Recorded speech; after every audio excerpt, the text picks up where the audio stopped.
Hello everyone, welcome to Carron Digital Academy. आज की video में हम सीखेंगे scope of variable. Okay, scope of variable का मतलब क्या है कि जब भी आप कोई वेरिएबल बनाओ, मेन फंक्शन में बनाओ या उसको कुछ यूज़र डिफाइंड फंक्शन में बनाओ, तो उसका एक्सेस आप कहाँ कहाँ पे कर सकते हो। मतलब एक वेरिएबल जब आप बनाओ तो वो किस जगह पे एक्सेस हो सकता है, उसको बोलते हैं हम स्कोप ऑफ वेरिएबल्स। ओके, चलिए तो उसको एक बार समझते हैं। सो कंसिडर कीजिए, यहाँ पे हमने एक x का वेरिएबल बनाया है, x इक्वल टू 10। तो ये पर्टिकुलर x इक्वल टू 10 हमने मेन फंक्शन में क्रिएट किया है, तो उसका स्कोप कितना होगा मेन फंक्शन के रिलेटेड ही। मतलब ये वेरिएबल आप इसी फंक्शन में यूज़ कर सकते हो। कंसिडर कीजिए कि हमने एक और फंक्शन बनाया है डिस्प्ले करके, सो वॉइड डिस्प्ले, और यहाँ पे हम x को एक्सेस करने की ट्राई करते हैं। ओके, और डिस्प्ले यहाँ पे कॉल करेंगे तो ये पॉसिबल नहीं है, बिकॉज ये जो x है, see identifier x is undefined, because इसको x यहाँ पे नहीं मिल रहा है। ये जो x है उसका स्कोप यहाँ पे ही है, मतलब मेन फंक्शन के अंदर। तो इसको बोलते हैं हम लोकल वेरिएबल।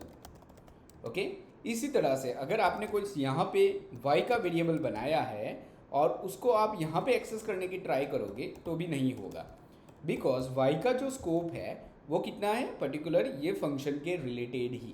ओके, सो इस तरह से आप लोकल वेरिएबल का स्कोप एक डिफाइन कर सकते हो। बट अगर आपने यहाँ पे फंक्शन एज अ पैरामीटर आपने x की वैल्यू यहाँ पे पास की है, सो ऑब्वियसली आप यहाँ पे इसको एक्सेस करोगे।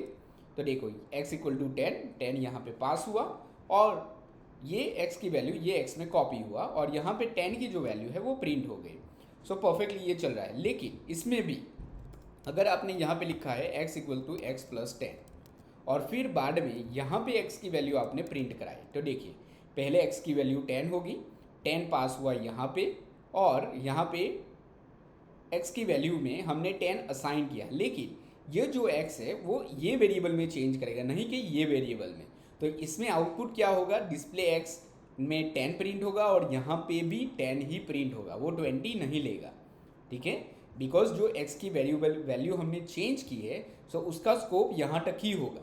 मतलब x की जो न्यू वैल्यू है वो इस फंक्शन में आप यूज़ कर सकते हो, लेकिन यहाँ पे जो ये x है वो इसको ही पॉइंट करेगा। ठीक है, सो इसको बोलते हैं हम लोकल वेरिएबल। मतलब वेरिएबल जहाँ पे डिक्लेयर हो रहा है वो मेन फंक्शन में डिक्लेयर हो रहा है या कस्टम फंक्शन में डिक्लेयर हो रहा है, तो उसका स्कोप उतना ही रहेगा। मतलब आपको उसी फंक्शन में उसको एक्सेस कर सकते हो। ओके, नाउ नेक्स्ट देखते हैं हम ग्लोबल वेरिएबल क्या है। ओके, सो नेक्स्ट वेरिएबल आएगा ग्लोबल वेरिएबल। सो ग्लोबल वेरिएबल में क्या है, ऐसे वेरिएबल्स, फॉर एग्जांपल मैंने यहाँ पे एक x का वेरिएबल डिक्लेयर किया है जिसकी वैल्यू है 100।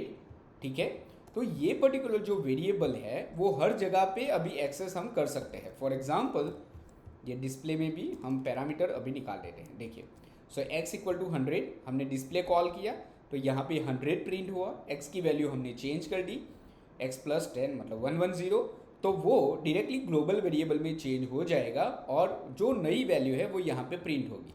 मतलब ग्लोबल वेरिएबल ऐसे वेरिएबल है जो आप प्रोग्राम में कहीं पे भी एक्सेस कर सकते हो। उसको मेन में एक्सेस करो या कस्टम फंक्शंस में भी आप एक्सेस कर सकते हो। तो देखिए इसका आउटपुट पहले आएगा 100, बिकॉज डिस्प्ले ने पहले x को प्रिंट किया, तो 100 फिर 100 प्लस 10 110, और यहाँ पे 110 एक्सेस हो जाएगा। तो इसको बोलते हैं हम ग्लोबल वेरिएबल। मतलब एक ऐसा वेरिएबल जो पूरे प्रोग्राम में आप कहीं पे भी यूज़ कर सकते हो। ओके, सो ये था वेरिएबल स्कोप। अगर आपको वीडियो अच्छा लगा तो वीडियो को लाइक करो, शेयर करो और चैनल को सब्सक्राइब करो। मिलते हैं हम नेक्स्ट वीडियो में।